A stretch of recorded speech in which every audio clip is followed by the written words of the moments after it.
ndabakunda cyane kandi nezerewe mu mutima ku bw'aka kanya keza ngize ko kongera kubana namwe muri byose ndetse n'ahantu hose tugenda no mu byo dukora byose. Uyu munsi ni umunsi mwiza, ni umunsi ukeye,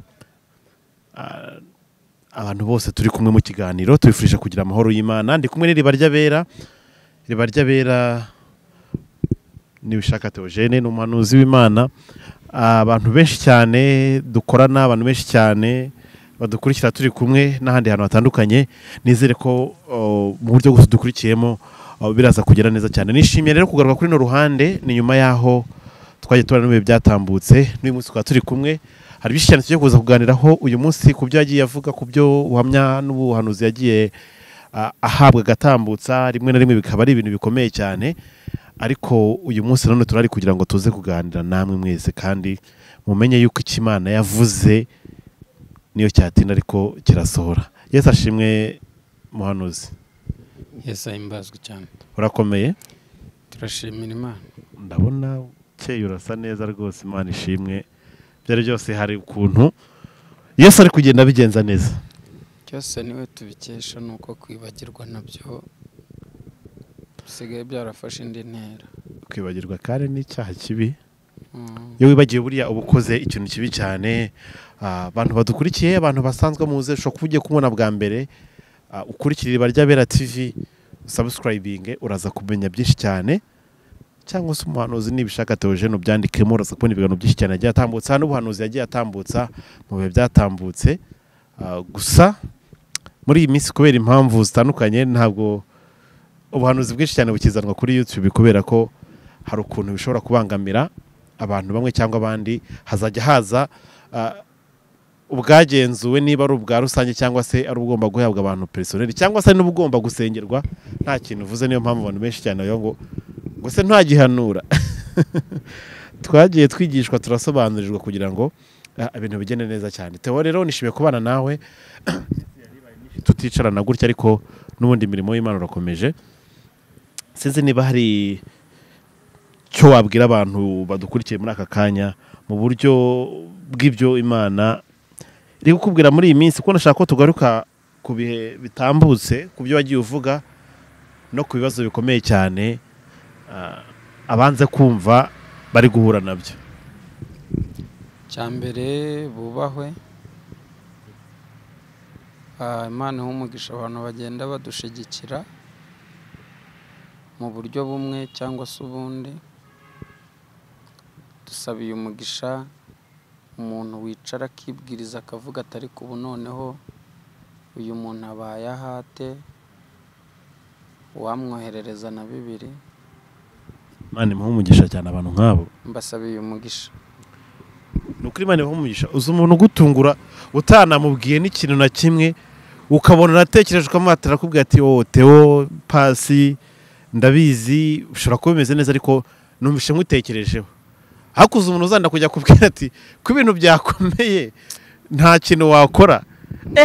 Izi imbaraga bisaba bikomeye cyane. Hari umuntu uri mu Bwongereza,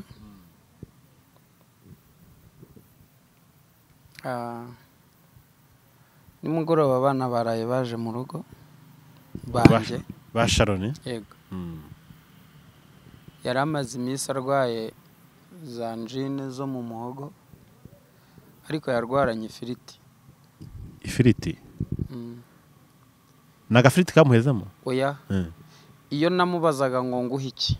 Ifiriti. Yarambwiraga ati ifiriti. Noneho mujya mideni. Ndamubwira nti nukira nzaguha ifiriti.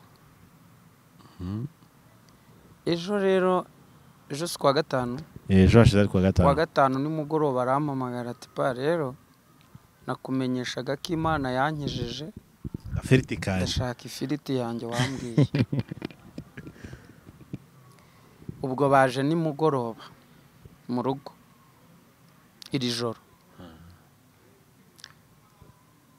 Noneho nari ndimo nibaza ideni ry'ifiriti riraza gukurwamo gute. Ndavuga nti rero murabona burije, mvuye kubazana bwije, nitujya mu bintu by'amafiriti turi buryame ntago turyama. cyakora kwa gatandatu mugomba kurya ifiriti. ariko utazi ngo arava Mbo ngira kwizera Imana yuririra igakora ikintu mu kanya narindi mu nce za Rurindo iyo za Ntarabana hirya. Sinzi ukuntu numvise telefone vibra, message y'amafaranga ivubira ukwayo, ukuntu iba ifitemo akavibreri k'imbaraga. Numva ntago mbishishikajwe no kubireba ko nta muntu mfitanye nawe gahunda, nta n'uwanyemereye igihumbi kugira ngo nizazine ngo mukiriya mwiza za MTN. Ndebyeho nsanga ifiriti yahageze. Imana imuhumugisha. Imana imuhumugisha rwose. Rero aba bantu badukunda badukurikirana bubahwe cyane pe, uruhare rwabo ni ingenzi. Ariko tubabwire ngo noneho uyu munsi iki kiganiro bagitangire bagisoze, bagiye kumva ibintu bikomeye cyane kuko dufite ibintu biremereye. Ndashima Imana ko iri kumwe natwe, izanahorana natwe ibihe byose. Amen. Amen. Reka dutangire tudatinze kandi tujyane tudasigana kugira ngo tuze kumva neza icyo uyu munsi. Ngire ngo ntabwo ndi butinde cyane, Theo hari ibintu byinshi cyane bari kuvuga, ngira ngo tuze kugera tubigarukaho. Hari ibintu nabonye bya Julienne Kabanda, abantu benshi cyane bari gukomanta bijyanye n'umuntu umwe kuri ku biterane bisanzwe bibera muri arena, hari ya BK Arena i Remera. Bigoranye cyane kuri ya BK Arena yakuzura, ariko umubyeyi Julienne Kabanda we ni nko kwitsamura bikaba birakunze. Muri ejo ndari hano cyane umukozi wa Satani, hazamo ibintu byinshi cyane, gusa sicyo turi bugarukeho cyane kubera ko turazi kubiganiraho byinshi. Ariko ngiye kugaruka ku mugabo witwa Apotre Yongwe. Apotre Yongwe Imana yamugutumyeho, biza gutuma n'abantu benshi cyane bagira attention yo gukurikirana ibyigisho byawe, ubuhanuzi n'ubutumwa wazanaga, kubera ko wari uri mu murongo mwiza cyane ndetse uhuriramo n'abantu benshi cyane. Ngira ngo byaguhaye abantu benshi. Umugabo bita Yongwe kuri ubu niba musenga mu musengere, kuko Yongwe no kwiyahura ashobora kwiyahura. Ari mu bihe bikomeye umwanzi wese ashaka. Abantu babonye ajya muri Uganda, ndabyibuka Theo ubwo amuhanuriraga avuga ati baraje bagufunge, nyuma yaho uhanure gufungurwa kwe, ari hafi gufungurwa kwe. Ngire ngo nibwo avuzemo nuko agiye kuzaza, ariko atazaba muri iki gihugu azahita agenda. Abantu bashaka kwibuza n'igihe amaze arageza Uganda. Televiziyo ivuga ibyo gufungwa kwayo, ivuga n'ibindi byinshi bitandukanye. Uyu mugabo witwa Yongwe Imana yagutumyeho, ubu ibi bihe aribo bikomeye cyane, ntibyaza kuba ubifitemo uruhare, kubera ko wenda Imana yaragutumye ariko ntukurikirane inshingano z'Imana yagutumye. Theo, ntacyo nihana, nta n'icyo nicuza mu bagomeye Imana, ntago ndimo mu butumwa bwabo.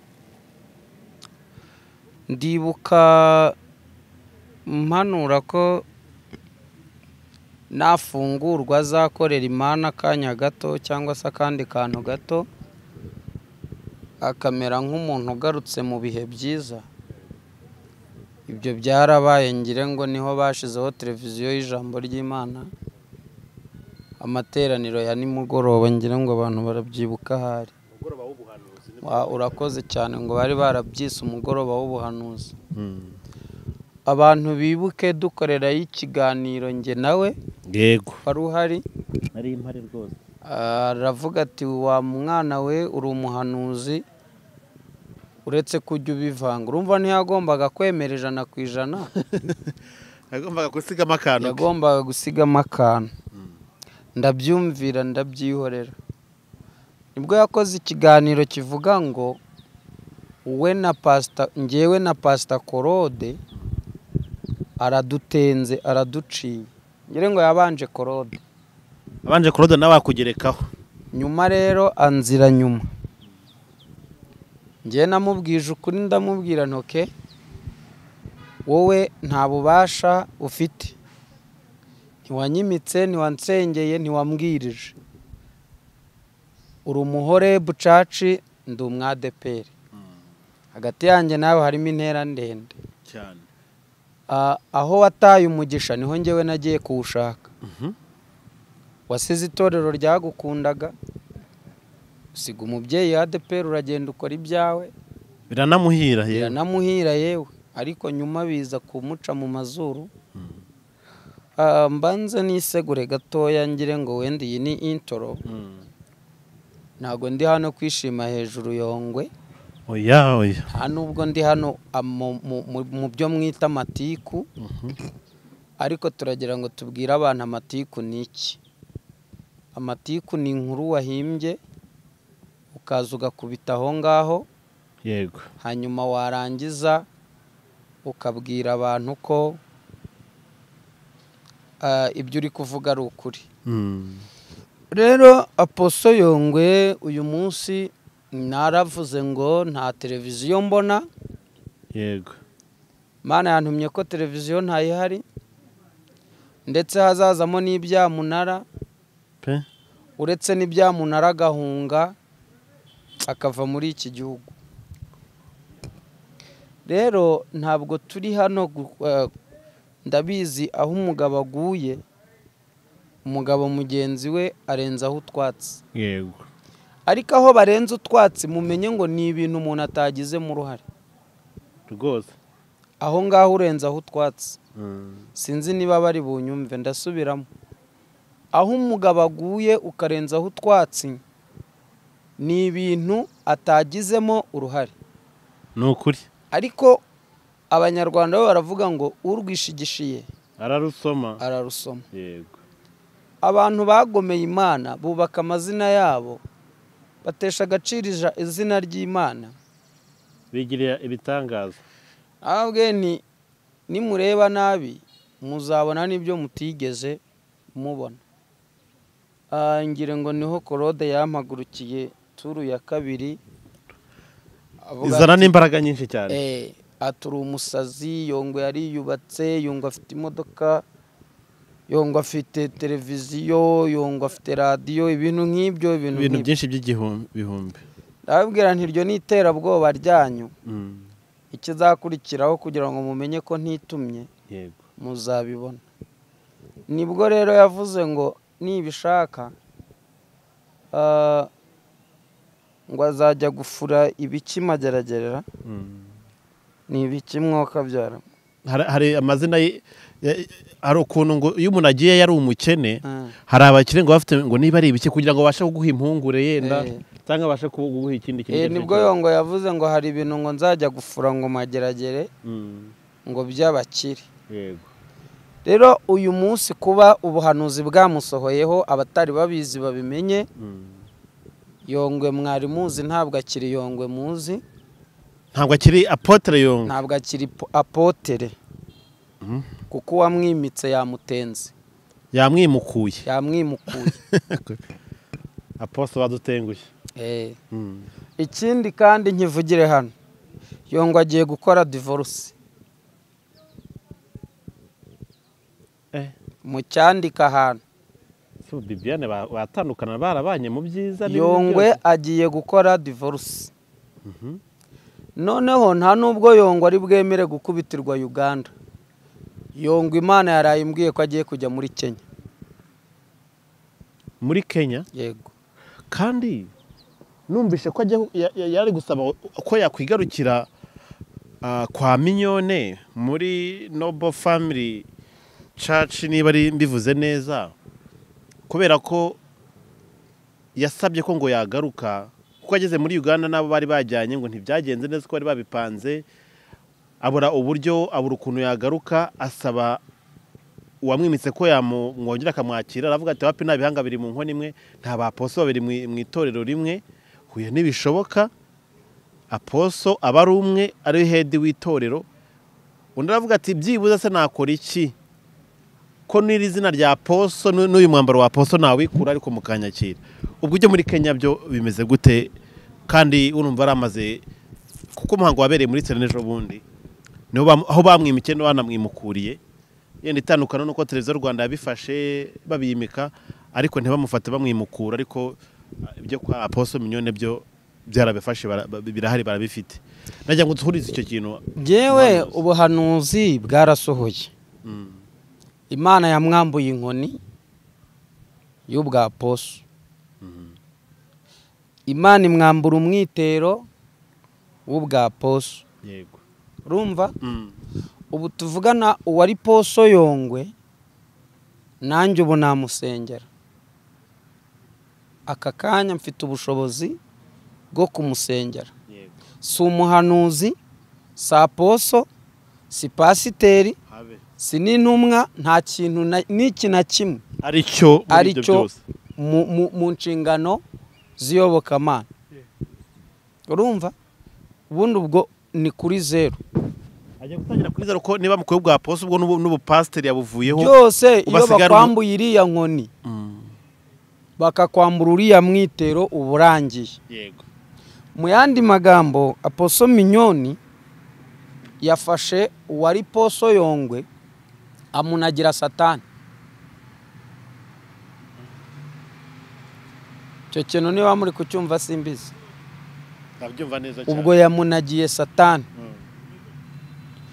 ikigomba gukurikiraho rero niki ubu nukuvuga ngo Yongwe kwibara byemerewe gutubura arabyemerewe n'ubundi niba yarabikoraga ari apotere ubu noneho nta mbese ubu nta cyaha n'iki na kimwe Yongwe yakora ngo dukore inkuru ngo Yongwe yakoze ibi kuko atakiri mu nshingano z'abakozi b'Imana ese tuvuge ikosa ryaba ari iryande nuwasabye ko bamwambura umwambaro bwa Apostle cyangwa nuwabumwambuye nyirizina oya ukwambura inshingano nuko aba yakubuzeho uburere uyu mwanya ntago data yampa inkwano naramunaniye ntago byakunda nakwihigira ikintu rero kigiye kubaho ni iki ngiki wagiye kugaruka mu Rwanda ariko yububa atagaragara noneho utwo agomba guteza aduteze agurishe habeho kunegosiya n'umugore we Yongwe araza kongera guhaguruka turu ya kabiri ahaguruka ku butaka bw'u Rwanda yerekeza Nairobi urumva neza nagera Nairobi azashaka icyangombwa kigira impunzi cyangwa se ibindi runaka Yongwe muzajya gushiduka atakibana n'umugore inkuru n'ubundi ntibabana umugore amaze no kumenyera ikizakurikiraho ni divorce ibi bintu mu byandika ahantu mu mikara y'ikaramu mbisinye niba bitavuye mu ijuru bibi wanjye hari kibazo nagize ko urumva televiziyo yarafunze already ngire ngo byo wabivuze igihe kinini cyane ngire ngo hatangiye hagenda ibikoresho bimwe hakagenda mikoro hakagenda intebe hakagenda iki n'ikindi gutyo erega nkora ikiganiro migiseri yari igikankari kiri hariya wari wabanje kubivuga mbere nari nabanje kubivuga mbere bakwambike kuteri banyambike kuteri ariko ikigozi kirereta hasi none ngiye kumubwira ni iki kintu nambaye ko mbona nta hantu gicometse ngo nguramenye ngo utanteza abantu urumva mbere uko dukora ikiganiro twabanje kuganira urumva ntamwana se umuntu uri bumbone nambaye kuteri abantu bajyeho barebe video nambaye ishati ikoti y'ubururu yego urumva wenda bansabe link ndayibaha ndi kumwe nawe kuri The Vibe TV yego urumva ngire ngo ni wowe wari uri kuduhostinga nawe njye wari wa hostinze ndibaza se ibyuma biraha biri hehe nibwo rero yatangiye tuntu nkutwo so rero nta muntu n'uyu n'umwe unejejwe n'ibintu biri kumubaho cyangwa byanamubayeho hanyuma Apostle Mignone nta kosa afite ryo kwambura Yongwe inshingano kuko yabonaga ari cyo nyine gishoboka iyo umwana yabaye ikirara mu mubiri nta mubona hari ukuntu umwana aba mu mubiri ariko agataha kwasi akanywa urumogi akibuka gutaha umwana akiba ariko akibuka gutaha agasambana ariko umwana akibuka kugira gute gutaha byanze bikunze uravuga utuye umwana azageraho ahinduke sibyo yego rero ibintu Yongo yakoze na biriya ngo zana ituro ry'uko ikibanza ngo nkiguhaye kigurishijwe, zana ituro ry'uko ngo uhaye umugabo na biriya, nekereza ko nka Poso Mignone wabirebaga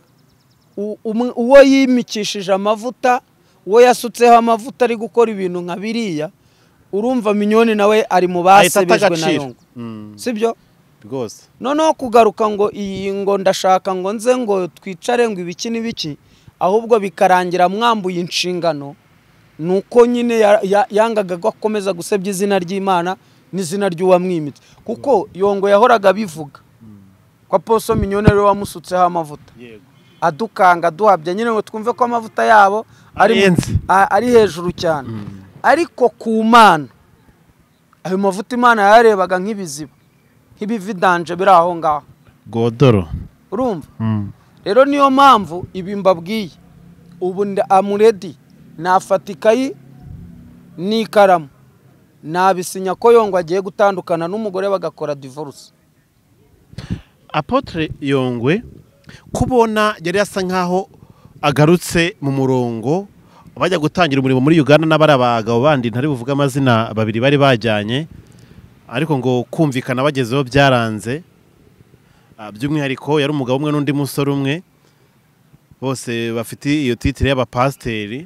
Dore ikintu bapfuye rega, buriya nimukora inkuru mujye mukura abantu mu rujijo, kuko ntago turi kubwira injiji cyane, tuba turi kubwira abantu, kandi tubabwire ko ibi bintu ntago ari amatiku pe.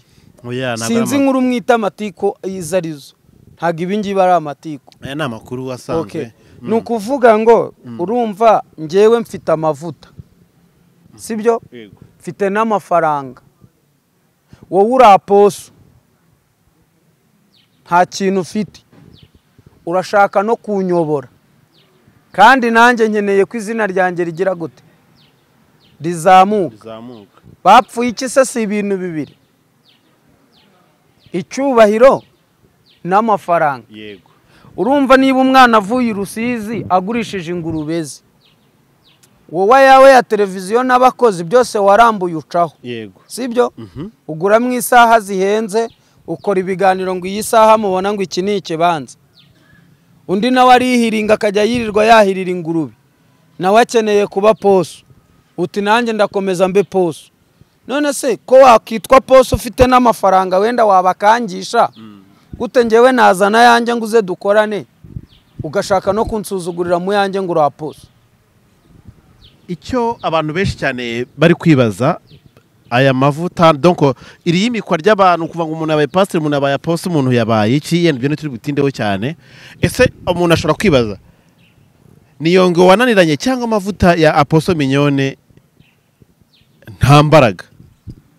Oya, Yongo yarananiranye, namwe nimugakabye. Yongo yarananiranye.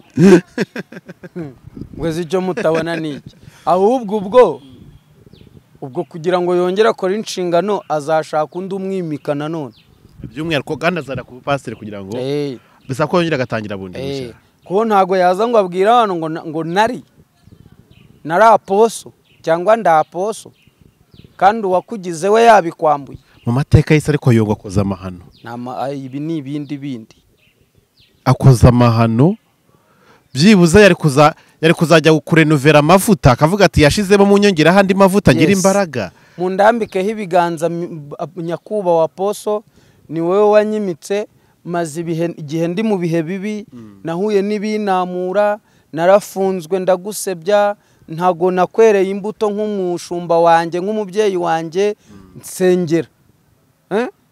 Nushaka uhamagare televiziyo n'aba YouTuber bose, itangazamakuru byose bikorera mu Rwanda bize, wongere undambikeho ikiganza bundi bushya, mere nk'uruhinja ruvutse bundi bushya. Aragenda ahubwo ngo The Bible, iyi ni The Bible, wahageze kuri The Bible.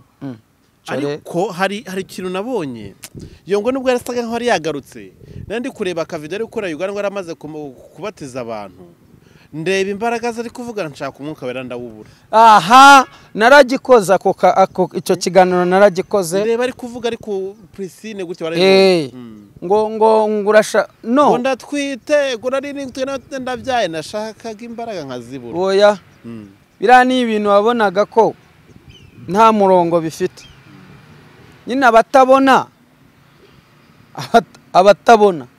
hari ikintu nshaka kubwira abantu bakora izi nkuru bamenye ko tubwira abantu bafite ubwenge rwose n'ubumenyi banashishoza bareba twumvwa n'abanyabwenge batandukanye. Rero kuza ugakora utuntu nka turiya tw'udupranka turi hariya ni nka bimwe ntuza yakoze nani Ernest Nyirindekwe asengera Jackie ngo yavuze ati ndasamba nta n'icyambuza gusamba, nta n'icyambuza ati ndidekaraye, kandi umuntu wagombaga kumubatiza nuko mwebwe mutabizi ni Julienne Kabanda. Noneho aramushimuta aramupapura. Jackie bamukubise 100,000 kugira ngo amubatize se, kugira ngo amubatize nyine aba diaspora babone ko Ernest nawe ari gukorana n'Imana nyine. Nese kibazo cya Ernest ubundi nabonye cyane, urabona kuvana mbere yo kubana mufungira yabatije ba Brian abo ngabo, yabatije nyine babana abantu bose bashidikanya bati ibintu sagatwiko bimeze biti ibyo ngibyo ko numva none se kitaragaragara none se sinabivuze ubu sari he ntago nababwiye ngo Ernest aragiye mukanuka ubari ari mu Bubirigi azagaruke ari gukorera y'umurimo yawe waguye ahubwo uziko nta makuru mufite uzatinya umuntu wagiye ikiriyo cya nyina kitarangiye uziko na n'ubu ngubu baba bakimusura bamubwira pole umuntu wari waranditse izina kuri rura rwego ariko yahise acomoka ikiriyo cya nyina kitarangiye. Ubu Ernest bye bimeze bite? Yagombaga gutabwa muri yombi ngo maze icyo mbakundira nuko mufana nari mbizi nyine ikosa rakoze donc ariko reka twere kuyogaruka ibyo gutabwa muri yombi n'amakosa y'umuntu urumva caciye bari maze kwifunga n'ibindi byinshi cyane, ariko ibyo bya hari ibyaha byinshi akekwaho bitarafatirwa imyanzuro bigishakishwa ngo hashakishwa impamvu zitumwa afatwa agashikirizwa yego inzego zibishinzwe yigira inama baciyeho ariko bite byane. Ese uyu mwanda uri muri aya macaci zagiye atandukanye turaza kuwufata gute? Rero nta gitangaza kirimo kuba Yongwe bamwambuye, ntabwo we yagera bango ni mubinkureho, bishatse kuvuga ngo I surrender, ndamanitse ndatsinze nyine yemeye, ariko nanone nibyo nyine ndiho mvuga kwamburwa uwo mwitero n'izo nshingano. Ejo bundi nakoze ikiganiro ngira ngo niba ariho twaturi kumwe ni Kwizera, mbabwira ko bamwe mu bashumba b'amadini n'amatorero iyi nkoni yo kugarura intama yababanye ndende cyangwa yababanye agace basikanya nyine yababanye ndende. Noneho imbaraga z'umwuka wera zabafashaga kuyifata ngo bayica amate bagarure izagiye ikabaremere. Haleluya! Iyi nkoni yarabaremerereye, urumva imaze kubaremerera bigira inama yo kujya mu gaciriro ka Gisozi bashaka urukero bazigira mu kongote barazihina barazikata barazinifura. Ubu zimeze nka zababaye zimwe babanyerondo bagendana muri quartier irondo ry'umwuga none arareba akabona inkoni n'ubundi yarayenze yarashize asigaranye mu kongote. Haleluya! Arajya kuyitera kumva ntahiva yageze mu nkore mu bagore b'ubuntu banyoye amata. Sha mwagiye mureka uyu mujyo wa bino bihe turimo bigoye. Hari n'icyo abantu bakomanseje ubundi ngo hari icyo byinshi cyane wabivuzeho, ibi bya Julienne Kabanda kwitwa umukozi wa Satani n'abantu bo kuri social media yenda kubera imbaraga yenda z'amategeko baba barenzeho bakaza gusaba imbabazi, ariko imbabazi rero za nyirarureshwa zamumbabare kugira ngo nafungwe cyangwa se nuko nasabye imbabazi bira nta gaciro kaba gahari. Mu by'ukuri ibi bintu byo gufata abapasiteri benshi twagiye twumva ngo Mignone ngo ibiki ngo yazanye ngo niba warya pasiteri waje nindera Kayanja ngo kakande we sinzi ko ubwo bushobozi bafite bwo kumuterura.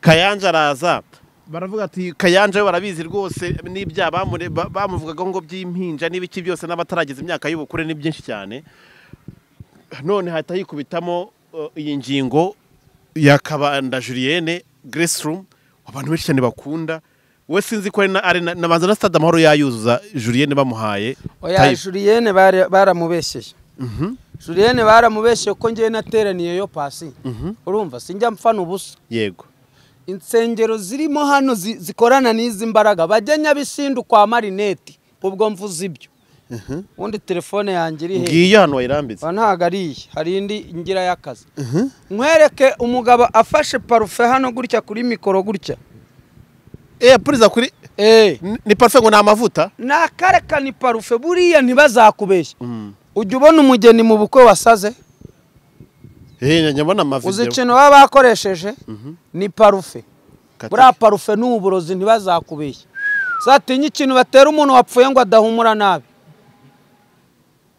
buriya ntago nkunda parufe rwose parufe akayifatisha hano gutya ku ntuze niyo waba uri muri Australia yaguhuha ari hano si connection se si umwuka apfa ko wacyumva ijwi ryawe gusa ariko Julienne no kumubeshyera je nigiriyeyo rura rusengero narwinjiyemo ari ku cyumweru nyuma ya saa sita ugiye kugenzura cyangwa ugiye gusenga cyane nari ngiye kugenzura ntago nari ngiye gusenga je sinjya mbeshya ntabwo ugiye ubeshya rwose rwose Julienne nari nje kwirebera ibyo bakuvuga ariko barakubeshyera pe ibyo kuba ashobora kuba akoresha izindi mbaraga kugira ngo akurure abantu kare ikintu kikurura Julienne gikusa abantu bamukunda ni ibintu bitatu icya mbere ni icyumba cy'amasengesho si urusengero Grace Room iriya yes urumva yego kuko room murabizi ko ari icyumba muri atatu yanjye yego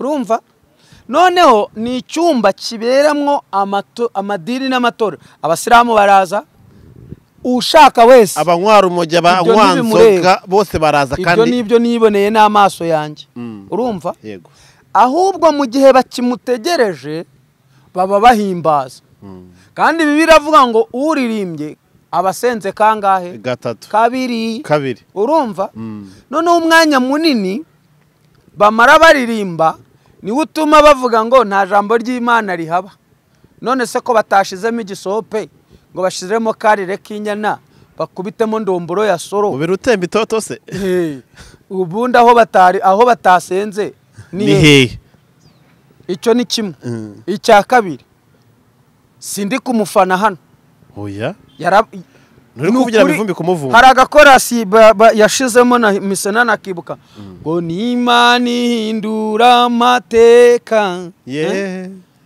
la uwari ingumba akabara muhetse ibindi nibyo yarakasokoje agashiramo neza arakadekora mba ndafashijwe nditahira rero ngewe ahantu ngeze ngafashwa mwuka wera abahari nuko mbaho ariko niba ninjiye mu icaci yawe umutwe ukandya ukamenagurika ngataha bya rubaga impande byabyutse ewana ubwo ndakuzira tu bitangukurikirana nukuri nta kibazo kiri muri rura rusengero yego kandi ikindi reka naho tuhagaruke niba umurange adatinya kwinjira muri ADPR yatinya kwa Julienne cyose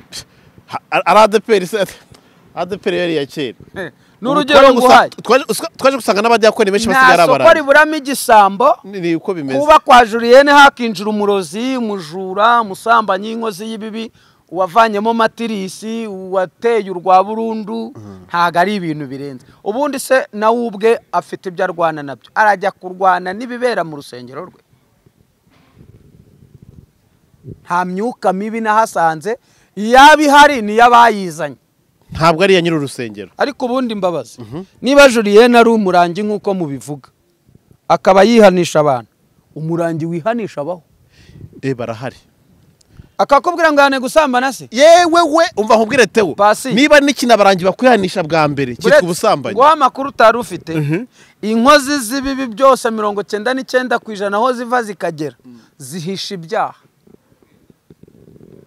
abarangi uratuma mbikubwira mu rundi rurimi bivuge nta kibazo muganda wanjye soko rinde kati kakati jangu wano uturire aha nayenga ono enogundi nzenga n'abadeyo dore ikibazo ni kingi kiteho nayenga babade bawandika wano nga turi barangi nnyo bo baranabyandika bakanabyamamaza bafite impano zo kukurebera ejo hazaza ibyo byo rwose nta muntu impano zirahari ayo kukubwira ngo yane gusambana ahubwo dore ukuntu bigenda urabona si kuri mbagwe urabona ibi bidini binini by'ibicaci binini by'ibigugu by'ibifi binini biri hano wari uzi ko nta muntu bamwe muri bo bakorana n'izi mbaraga ategetswe kuzamuka uruhimbi yabanje gusambana bafite ibyo bafite bitewe n'aho wagiye gucisha none se nye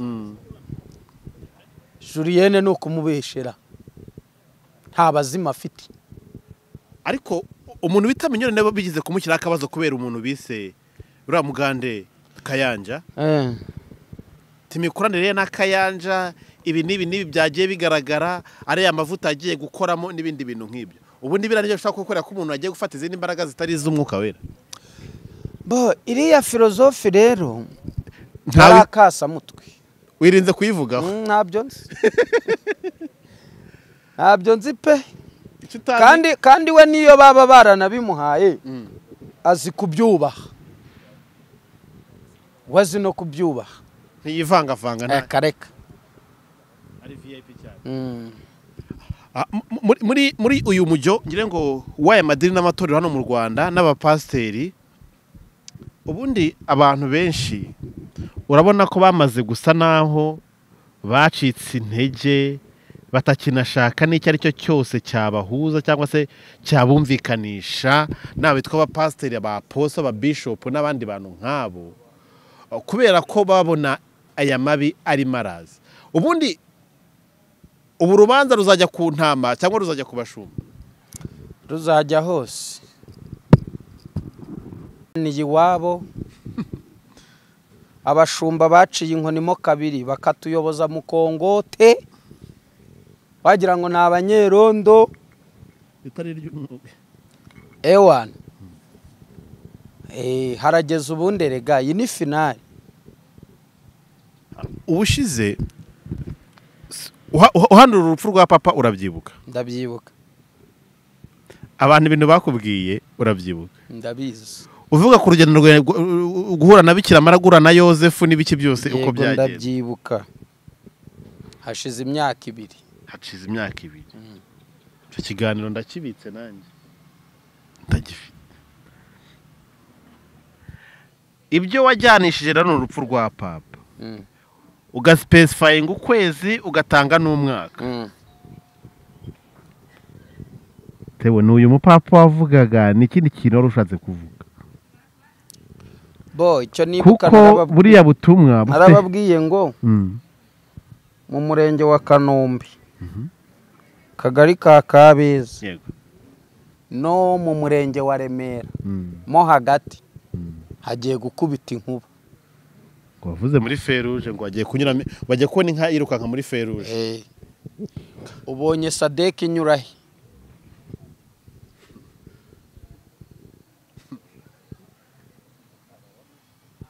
Sadek ni hinyuze yambuka ijya Tanzania sawa rero hanyuma se iriya ni inkoko mwabonaga iriya ari imbeba ubwo rero nagereje kubona inka firizoni nziza cyane imvugo y'Imana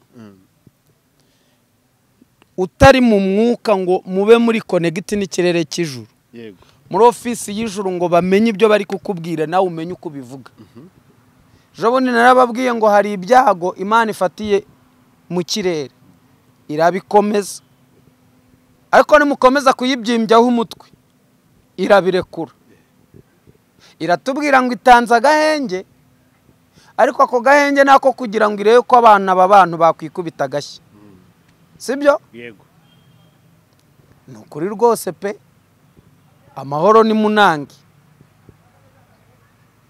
ariko kandi umugore utazi ubwenge arya imboga yaritse umutsima wowe n'utazi ubwenge naho uzi ubwenge ubundi kizakwereka ko washatse umugore w'umuhanga ni umugore wese uzahorana ifu y'igikoma mu nzu ye. bivuge ngo ifu y'igikoma isobanura ubutabazi bw'ibanze.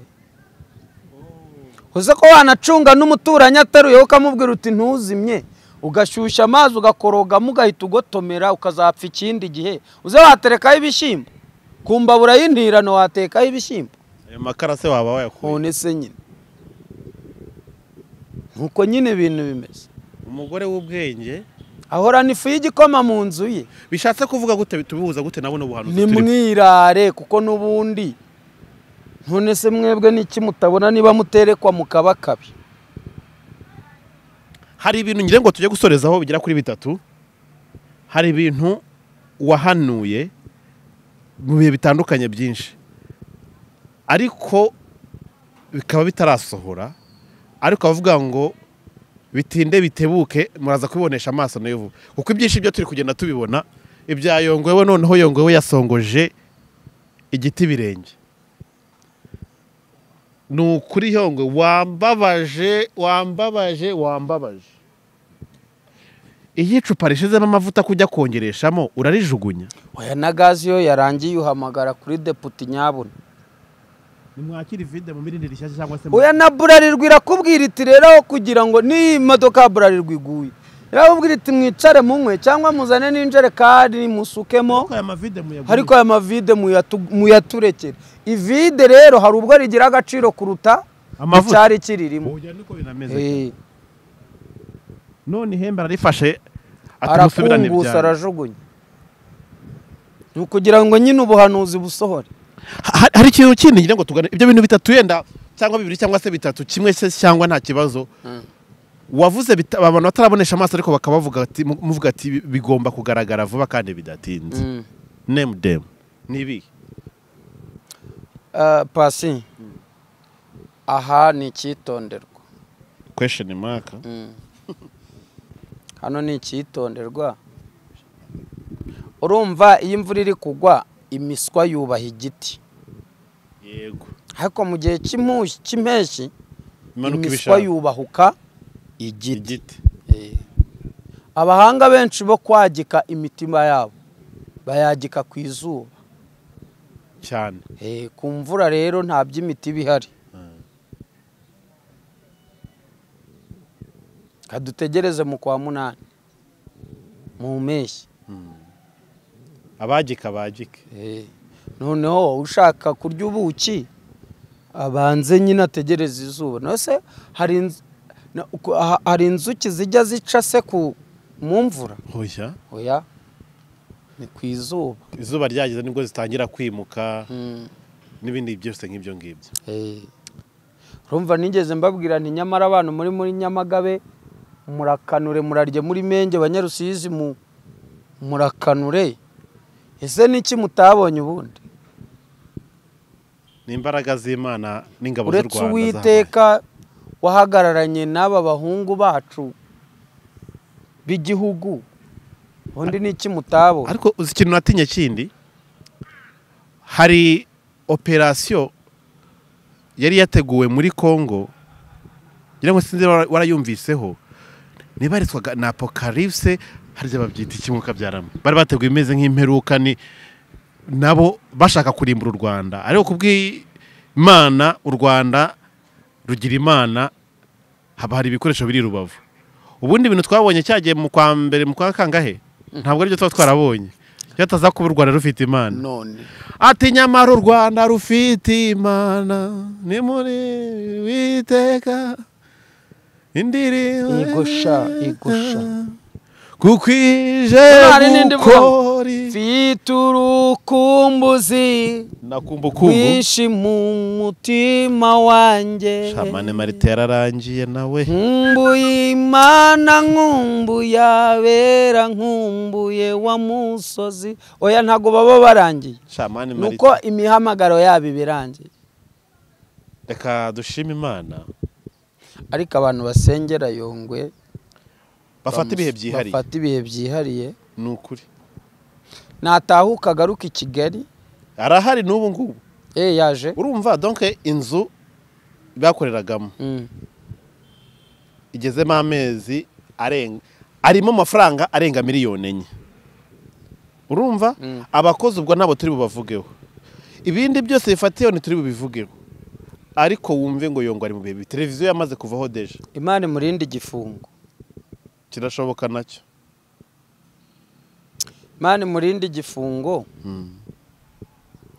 ubundi iyo agira amahirwe ibyari bimujyanye Uganda bigakunda byibura agahenge kari kuza ingeso ze rero za kamereye y'umujinya w'umuranduranzuzi burya yivana wavutiye amezi 7 tujuje imyaka y'ubukwe donc udafite zamaragaza imisi igihugu arivumbura n'umunyakamere nta muntu wamushobora Theo reka yano twere kuvuga byinshi ku bantu reka habwirwa benshi akumva beneyo kubera ko nitukomeza tugatinda ari byinshi cyane turuze kwangiriza abantu bashaka kuvugana na Theo afite nimero yoroshye cyane 0783 01 00 2 afite iriba ry'abera